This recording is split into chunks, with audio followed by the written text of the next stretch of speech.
Hello friends, பாருங்கள், இந்த செடி பேர் குருவி வெத்தலைன்னு சொல்லுவோம். சின்ன பிள்ளைகளாக இருக்கும் பொழுது நம்ம இந்த பழத்தெல்லாம் நாங்கள் பறித்து விளையாடுவோம். வாயில் இந்த இலைகள் பாருங்கள், எவ்வளோ ஒரு மாதிரியாக இருக்குது. இலைகள் கொஞ்சம் ரஃப்பாக இருக்கும். இந்த இலையை பறித்து நம்ம வாயில் போட்டு சாப்பிட்டோம்னா வெற்றிலை பாக்கு எப்படி சிவப்பாகுதோ அதே மாதிரி சிவப்பாயிடும் நம்ம வாய். நாங்களாம் சின்ன பிள்ளையாக இருக்கும் பொழுது நிறைய பறித்து சாப்பிடுவோம். கால்சியம் சத்து அதிகமாக இருக்குது இந்த இலையில். இதை குருவி பழம் தான் சொல்லுவோம் நாங்கள். வேறு எதுனா பெயர்கள் இருந்தாலும் எனக்கு கொஞ்சம் கமெண்ட்டை சொல்லுங்கள். இந்த வெற்றிலை மாதிரியே ரொம்ப வாய் அப்படியே நம்ம வெற்றிலை பாக்கு போட்டோம்னா எப்படி சிவப்பாகுதோ அந்த மாதிரி சிவப்பாயிடும். இலைகள் பாருங்கள், கொத்து கொத்தாக இருக்குது. இது எதுனா நம்ம வெற்றிலை பாக்கு எது மெடிசனுக்கு பயன்படுத்துகிறோமோ அந்த மாதிரி இந்த கால்சியம் சத்து கம்மியாக இருக்கிறவங்க இந்த இலையை தண்ணியில் கொதிக்க வச்சு நீங்கள் காலையில் குடிச்சிங்கன்னா ரொம்ப க்யூர் ஆகும். பழம் பாருங்கள், எப்படி ஒரு ப்ரௌனிஷாக பழுத்துருக்கு. குலோப் ஜாமுன் கலரில் இருக்குது பாருங்கள் பழம். காய் குண்டு குண்டாக எப்படி பச்சை பச்சைன்னு இருக்குது பாருங்கள்.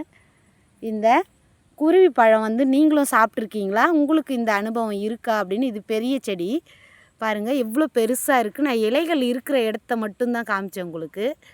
எங்கள் வீட்டு தோட்டத்து பக்கத்தில் ஃபாரஸ்ட் இருக்குது, அங்கே தான் நான் இந்த வீடியோ உங்களுக்கு போடுறேன். இந்த பழம் பறிச்சோம்னா நல்லா பாருங்கள், குட்டி குட்டியாக நிறைய சீசன் இல்லாதப்போ நான் எடுக்கிறேன். குட்டி குட்டியாக நிறைய பழுத்துருக்கு.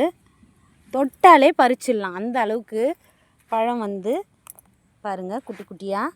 இதுதான் குருவி பழம்னு சொல்லுவாங்க. சிட்டுக்குருவி வெற்றிலைன்னு சொல்லுவோம் பேர். நாங்கள் இதை அதிகமாக நாங்கள் சாப்பிடுவோம்.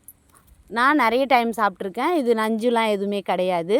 நீங்களும் இந்த பழம் சாப்பிட்ருக்கீங்களா? சொன்னதே சொல்கிறேன்னு நினைக்காதீங்க. இது பாருங்கள், நான் பறிச்சும் காமிக்கிறேன் உங்களுக்கு. காய் பழம் எல்லாமே பறிச்சிருக்கேன். டேஸ்ட் இந்த பழம் இனிப்பாக தான் இருக்கும், சாப்பிடலாம், விஷத்தன்மை கிடையாது. ஆனால் வீடியோவை பார்த்துட்டு எதுனா பழத்தை பறித்து சாப்பிட்றாதீங்க, கண்டிப்பாக சொல்கிறேன். தெரிஞ்சவங்களாண்ட கேட்டு பறித்து சாப்பிட்ணுன்னு நான் ரெக்வெஸ்ட்டாக கேட்டுக்கிறேன். என்னோடய சேனல் ஃபஸ்ட் டைம் பார்க்குறீங்கன்னா ஒரு சப்ஸ்கிரைப் பண்ணிக்கோங்க. அடுத்த வாரம் ஒரு சிறந்த மூலிகையோட நம்ம வீடியோவில் சந்திக்கலாம். தேங்க்யூ ஃபார் வாட்சிங் my video. Bye bye friends.